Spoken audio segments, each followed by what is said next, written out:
Speedway, tremendous battle raging for second, third, fourth, and fifth positions in the early running of the 24 Hours of Daytona. We're watching it now from the in-car camera being carried by Jim Busby.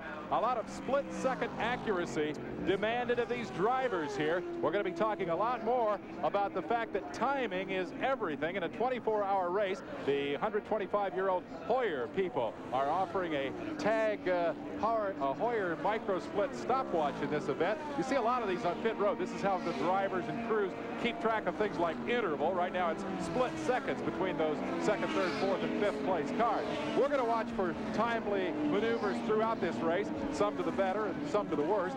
And we're going to award the people who make those maneuvers these stopwatches. And when it's all over, we're going to have something very special for the driver or perhaps the crew member who makes the most crucial move that demonstrates that timing is everything in racing. The Hoyer people keeping track of the time here. Let's go back to that battle for second, third, fourth, and fifth in the early running of the 24 hours.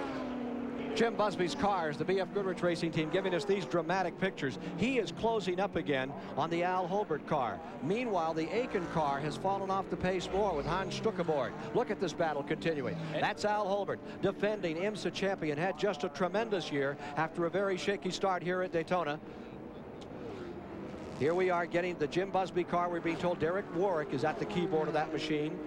It must be a thrill. You know, we're so used to seeing the driver on the left side of the car sitting on the right side of the car on these banks on this racetrack at 200 miles an hour. Well, of course, normally for road racing, the right-hand drive is the way to be, but this is a backward circuit. It's a left-hand circuit, yeah, and you're right up close to the wall, and those little frail machines, plastic bombs. I'll tell you what else is happening too. Right behind our man with the camera is the Jaguar. One of the Jaguars is catching up very close. Tremendous scrap going on here. Look at Holbert really having to try and shake loose of the efforts being made.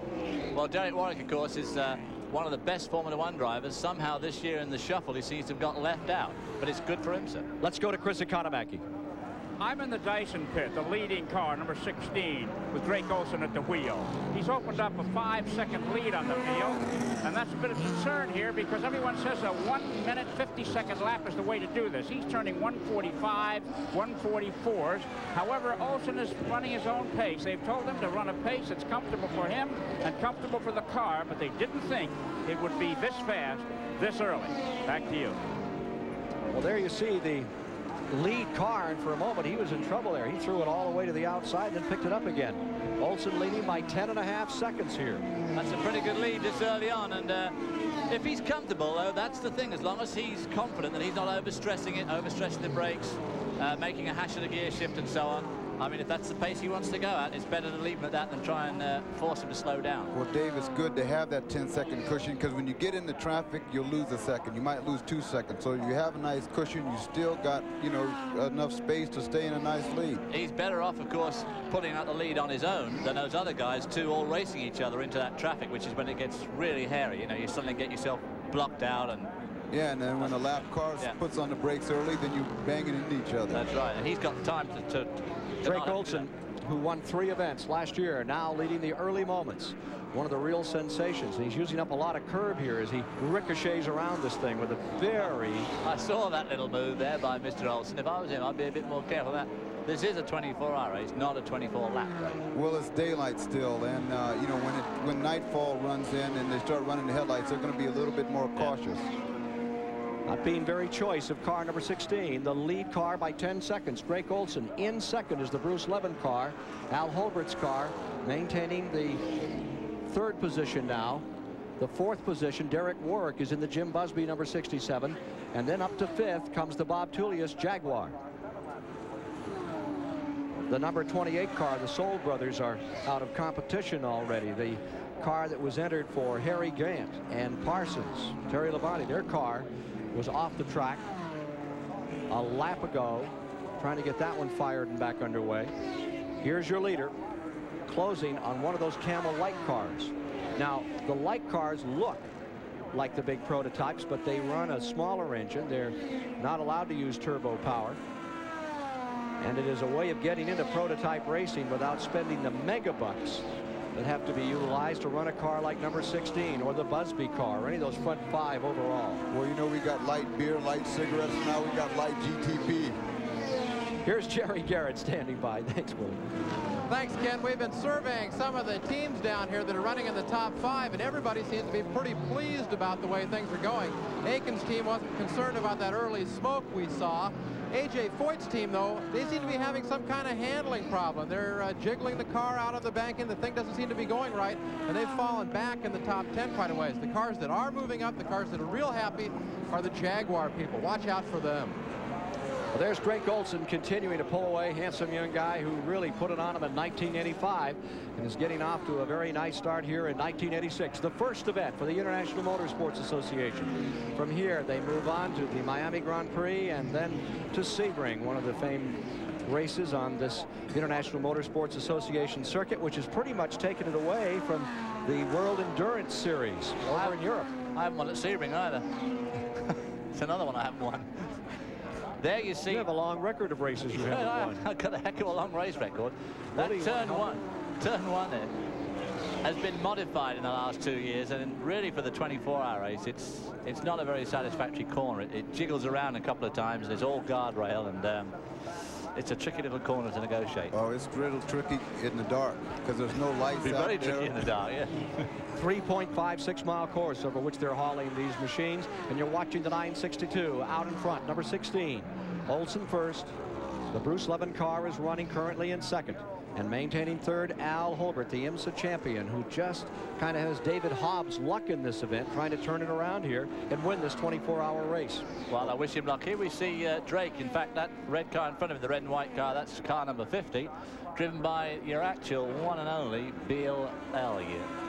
Bill Elliott, who ran with Lynn St. James and turned out some great laps in GTO competition last year. Yeah, at Watkins Glen. In fact, he set fastest lap during the race at Watkins Glen in the GTO race. And the NASCAR guys are here because they want to get road racing experience. And that number 50 is leading in GTO. In the GTO class, Elliott is first. Jenner is second. The Cord Aussie car is in third. Here's Dave Despain at the STP Pit Center.